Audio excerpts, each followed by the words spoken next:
पूछ मेरे सब्र की इंतहा कहाँ तक है, तू सितम कर ले तेरी हसरत जहाँ तक है। वफ़ा की उम्मीद जिन्हें होगी उन्हें होगी, वफ़ा तो देखना है कि तू बेवफ़ा कहाँ तक है।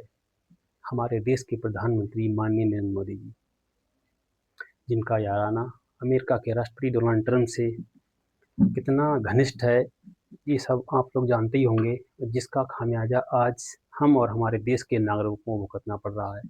किन किन रूपों में देखना पड़ रहा है, आज कैसी स्थिति से हमारा देश गुजर रहा है, ये आप देख ही रहे होंगे। एक वक्त था, दौर था, जब अमेरिका में चुनाव हो रहे थे, तो हमारे देश के प्रधानमंत्री डोनाल्ड ट्रंप को राष्ट्रपति बनाने की दुहाई कर रहे थे, उनकी उसको जिताने की। अपने देश के नागरिक जो अमेरिका में रहते हैं, उनसे अमेरिकन रिपब्लिक पार्टी को वोट देने की बात कह रहे थे। और यही नहीं, हमारे देश में डोनाल्ड ट्रंप को जिताने के लिए पता नहीं जाने कौन कौन से प्रकार के यज्ञ, हवन और कौन कौन से विधियां अपनाई जा रही थी। बहुत अच्छा हुआ मोदी जी के हिसाब से, और जिन्होंने यज्ञ किया, समय आया, वक्त गुजरा और अमेरिका के 47वें राष्ट्रपति बने डोनाल्ड ट्रंप। और क्या होता है फिर, दुनिया में तबाही मचनी प्रारंभ हो जाती है। दोस्तों, अमेरिका का राष्ट्रपति कोई भी बन जाए, इससे कोई फ़र्क नहीं पड़ता है। उनका मकसद है नेशन फर्स्ट। अपने देश में सिर्फ नारा दिया जाता है नेशन फर्स्ट, धर्म के नाम पर लड़ाया जाता है जनता को। लेकिन उस देश में कोई राष्ट्रपति बने, इससे कोई फ़र्क नहीं पड़ता है, चाहे जो बाइडेन हो, चाहे डोनाल्ड ट्रंप हो, उनका नेशन फर्स्ट होता है।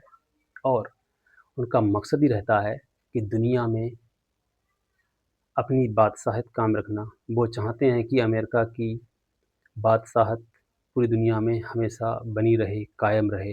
इसलिए वो हमेशा एक दूसरे देशों को आपस में लड़ाते रहते हैं और अपने डिफेंस के जो वेपन्स हैं, उनको खूब धड़ल्ले से बेचते हैं। उनकी खूब बाज़ार में बिक्री होती है, जैसे F-35 और तमाम प्रकार के B-2 बॉम्बर जैसे बड़े-बड़े वेपन्स खूब बिक्री होती है उनकी। और उनकी इकोनॉमी तो आपको पता ही है, पूरी दुनिया में सबसे अमीर और सबसे शक्तिशाली देश यही है। अगर थोड़ा बहुत कोई टक्कर देने वाला है तो रसिया है। चलिए छोड़िए, इनसे हमें क्या मतलब। दिक्कत तो यहाँ से है कि याराना हमारे प्रधानमंत्री का कितना भारी पड़ेगा, The इसका words हम of लोग candidate Trump, अनुमान अब नहीं लगा की सकते। बार अभी ट्रम्प हाल ही में आपने देखा सरकार। होगा, अमेरिका ने वेस्टर्न भारतीय नेवी क्रू ने वाले जहाज पर लगातार ओमान के तट पर हमारे देश की नेवी पर अटैक किया। और एक दिन नहीं, लगातार 4 दिन में 3 हमारे जो नेवी शिप हैं, जो जहाज़ हैं, इस पर अटैक किया, जिसमें हमारे एक नेवी शिप में 24 क्रू मेंबर सवार थे, जिसमें से 2 तो मारे गए और एक भी लापता हैं।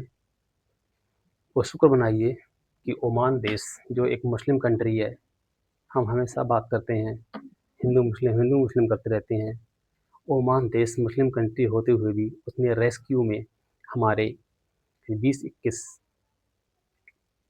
क्रू मेंबर को सुरक्षित बचा लिया।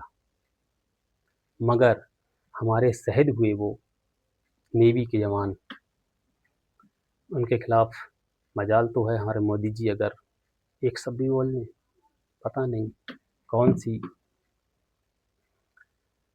दिक्कत है, परेशानी है, कौन सा कर्जा लिए बैठे हैं ये डोनाल्ड ट्रंप से, जो उनके चरणों में हमेशा नतमस्तक रहते हैं। देश में किससे व्यापार चलाना है, किससे एक्सपोर्ट करना है, किससे इंपोर्ट करना है, कहाँ से खरीदारी करनी है ना करनी है, सब अमेरिका के इशारों पर चलता है। नमस्कार साथियों।